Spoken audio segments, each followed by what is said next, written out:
Bonjour, je suis Nadia de Blog Photo Lumix, le site dédié aux appareils photo Panasonic.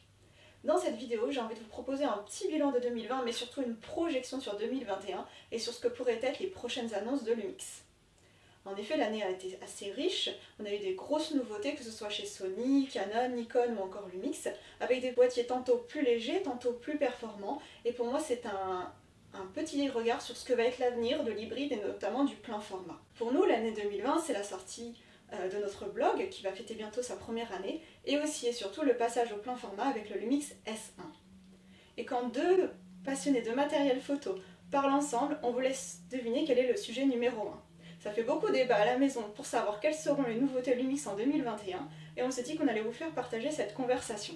Bref, on vous emmène dans une espèce de petite photofiction de ce que sera l'année 2021. On l'imagine avec quasiment certitude, Panasonic va continuer en 2021 d'étoffer son parc d'objectifs en monture L. Déjà en 2020, la marque a sorti un S2060, nouvel objectif kit assez pertinent, léger et peu cher, ainsi qu'à 85 mm 1.8, également léger et accessible. Tout ça pour accompagner le tout nouveau S5 qui a aussi fait grand bruit. Sur la monture L, le partenaire Sigma n'est pas non plus en reste. Cette année, en 2020, le Sigma 85 mm f1.4 vient d'être sorti, qu'on a pu tester, ainsi que le Sigma 100-400 que nous avons également testé. À côté de ça, il y a eu également un Sigma 105 mm f2.8 en macro, ainsi que 3 nouvelles focales fixes qui viennent d'être annoncées, des focales fixes compactes, légères et à prix abordable, qui nous laissent présager de ce que sera également l'hybride plein format à l'avenir. En 2021, on attend particulièrement le 70-300, qui sera un complément parfait au 20-60. On l'imagine compact, léger, accessible, pour plaire à ceux qui débutent sur le plein format et qui passent du micro 4 tiers à ce capteur. Évidemment, dès qu'il sera disponible, on ne manquera pas de l'acheter et de le tester pour vous partager un avis et un test terrain le plus complet et le plus indépendant possible. Lumix doit également annoncer 3 nouvelles focales fixes, un 24, un 35 et un 50 mm, tous les 3 en f1.8. Pour l'instant, on n'a pas plus d'informations sur ces focales, que ce soit en termes de date, de prix ou de poids. On sait cependant qu'elles devraient être proches du 85 mm f1.8 dans la philosophie, et donc être légères, compactes et abordables également. On voit donc que très certainement l'hybride plein format sera plus léger, plus compact, plus accessible pour plaire à un plus grand nombre de photographes. Néanmoins, le haut de gamme ne sera pas oublié, et cette année également un ultra grand angle lumineux doit faire son entrée dans le parc d'objectifs côté Lumix. On imagine qu'il sera plus cher, plus lumineux que le 16-35 f4 et qu'il se rapprochera du Sigma 14-24 f2.8. Voilà pour ce qu'on sait aujourd'hui et qu'on ne manquera pas de partager, que ce soit pour vous donner un avis dans l'actualité ou surtout un test indépendant. Maintenant, je vous propose un petit peu plus d'entrer dans la fiction de ce que pourraient être les nouveautés en 2021 côté Panasonic. En 2020, le Lumix S5 est arrivé avec une fiche technique complète, un prix agressif et un boîtier plus léger. Également, en 2020, Panasonic a proposé une grosse mise à jour sur le S1R avec la vidéo 5K et un meilleur autofocus. Et surtout, il a été annoncé une mise à jour pour le S1 qui filmera en 6K et qui a vu également son autofocus mis à jour. Bref, on a retrouvé le Panasonic qu'on aime. Alors, que pouvons-nous attendre pour 2021 ? À la maison, on parie sur la sortie d'un Lumix S5R, un nouveau boîtier au capteur plein format mais haute résolution. Entre la sortie du Nikon Z7 Mark II, du Canon EOS R5 qui filme en 8K et la baisse du prix du Lumix S1R, on imagine que c'est la prochaine sortie de Panasonic, un hybride plein format avec un capteur haute résolution, très certainement 47 millions de pixels, mais avec le gabarit du S5. Il serait donc plus léger et correspondrait plus aux attentes des photographes aujourd'hui. Je pense qu'il filmera en 8K. Quant à Benoît, lui, il pense que ce boîtier sera uniquement consacré à la photo. On verra lequel de nous deux a raison. Cette année, il y a eu selon moi 3 annonces qui laissent présager de l'avenir du plein format. Le Sony A7C, le Nikon Z5 et les 3 nouvelles focales fixes Sigma. Leur point commun, légèreté, compacité et pour certains, prix abordable. De mon point de vue, Lumix pourrait sortir un SX5 ou SX1 comme vous préférez, qui prendrait le gabarit des GX avec un capteur plein format. Le prix serait agressif, on aurait uniquement la 4K 30 images par seconde pour se concentrer sur la photo, et on aurait un boîtier qui serait toujours stabilisé. Bref, on aurait tous les avantages du micro 4 tiers, mais avec un capteur plein format, et je pense que ça répondrait à beaucoup de demandes de photographes, notamment amateurs, qui ne veulent pas forcément du matériel encombrant, mais qui veulent quelque chose de qualité. Ainsi, avec un Lumix S20-60, on aurait quasiment le même gabarit que si on avait un GX9 plus 1440.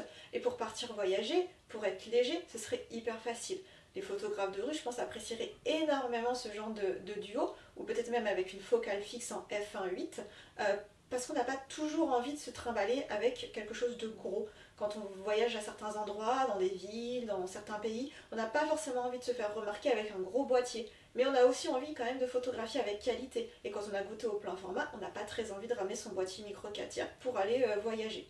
Donc avec un SX5 qui aurait le gabarit d'un GX avec un capteur plein format, et ben on pourrait complètement allier ce besoin de légèreté et de qualité. Et là franchement avec un prix agressif, Panasonic aurait de quoi convaincre pas mal de monde de passer sur sa monture elle. Et finalement l'avenir des appareils photo ce serait plus que des appareils photo hybrides, très certainement plein format dans leur majorité, avec une gamme de prix très variée, allant de l'entrée de gamme, du moyen de gamme au haut de gamme, seul capteur finalement capable de le rivaliser avec le smartphone. On aurait des boîtiers légers, des boîtiers moyennement légers et des boîtiers mastoc si je puis dire, comme par exemple la gamme des S1H. Et justement sur la gamme H à la maison, on n'est pas du tout d'accord.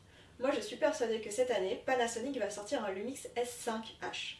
Pas de problème de compacité, ce sera du lourd, capable de filmer en 8K pour concurrencer le Canon EOS R5. Cette année, c'est l'année des JO au Japon et je suis quasiment sûre que Panasonic aura à cœur de sortir cette nouveauté. Benoît, lui, pense que le X1H a encore de longues années devant lui. On verra encore une fois lequel de nous deux a raison. Et le micro 4 tiers dans tout ça. Depuis la sortie du GH5 il y a 4 ans, du G9 il y a 3 ans, c'est vrai qu'il n'y a pas grand chose à se mettre sous la dent. Il faut dire aussi que en 2020 seulement, le Fujifilm X-T4 vient de rattraper ses deux boîtiers en étant sur APS-C. Il y a bien eu le Lumix G100, mais bon, on va pas en reparler. Alors évidemment, ce qu'on attend tous pour 2021, c'est le Lumix GH6. Alors là, il filmerait en 8K, on aurait un capteur haute résolution et très certainement qui serait un des boîtiers les plus aboutis de cette monture. J'entends que vous demandez très certainement l'autofocus à détection de phase. Pour ma part, le autofocus en détection par contraste me suffit, même si j'aurai quelques petites améliorations à demander, j'y reviendrai plus tard. Alors évidemment, là on est tous dans les starting blocks et on espère que le GH6 est pour 2021. Côté optique, vous êtes souvent à me dire que Panasonic ne sort plus rien en micro 4 tiers et que ça veut dire que la monture est abandonnée. Pour ma part, ce n'est pas ce que je pense. La monture micro 4 tiers est déjà très complète. Parfois on a 4 objectifs possibles à choisir pour une même pratique. Il n'y a pas besoin de nouveautés, tout est déjà là. Je pense néanmoins que si Panasonic voulait avancer sur le micro 4 tiers, eh bien, il faudrait utiliser les forces de cette monture. Et les forces de cette monture, c'est quoi? C'est la compacité, la légèreté et la possibilité d'avoir donc des super zooms dans une taille réduite. Je pense par exemple au Panasonic Leica 100-400. Quand on est parti cet été en la montagne, on ne l'a pas pris avec nous et on l'a énormément regretté. Avec un G9, profiter de la double stabilisation de capteur plus optique, c'est juste magique de pouvoir filmer à main levée et en ayant un équivalent d'un 200-800 à plein format. Aujourd'hui, pour ma part, j'ai pas l'impression que sur les autres montures, ce niveau-là soit égalé. Alors, peut-être que Panasonic, pour l'avenir, peut-être pas cette année, pourrait justement nous proposer de nouveaux objectifs super zoom, peut-être un 150-400 avec téléconvertisseur intégré comme vient de faire Olympus, ou peut-être autre chose, c'est à eux d'imaginer nous surprendre. Côté amélioration ou nouvelles fonctionnalités, qu'est-ce qu'on peut attendre de Panasonic en 2021 ? Je l'entends, vous êtes nombreux à parler de la détection par phase plutôt que l'autofocus par détection de contraste, ce qui permettrait à Panasonic d'être plus performant sur ce point-là. Pour ma part, je trouve que la détection par contraste fonctionne déjà bien. L'autofocus sur la détection du visage, de l'œil ou des animaux me convient pour ma pratique. J'aurais néanmoins un petit besoin d'ajustement, ce serait d'avoir la détection de l'œil sur les animaux.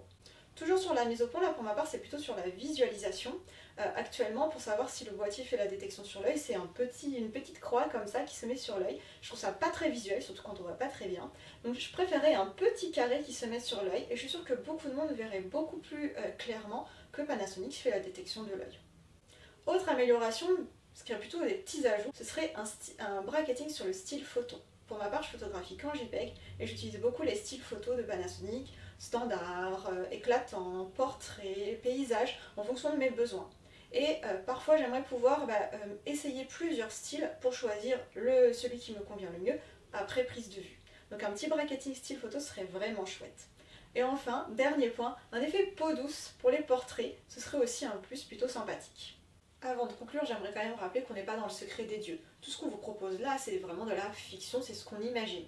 On sait quand même avec certitude que cette année devrait être annoncé un 70-300 mm, qui sera donc le parfait complément au 20-60, un 24, un 35 et un 50 mm en f1.8, ainsi qu'un ultra grand angle lumineux.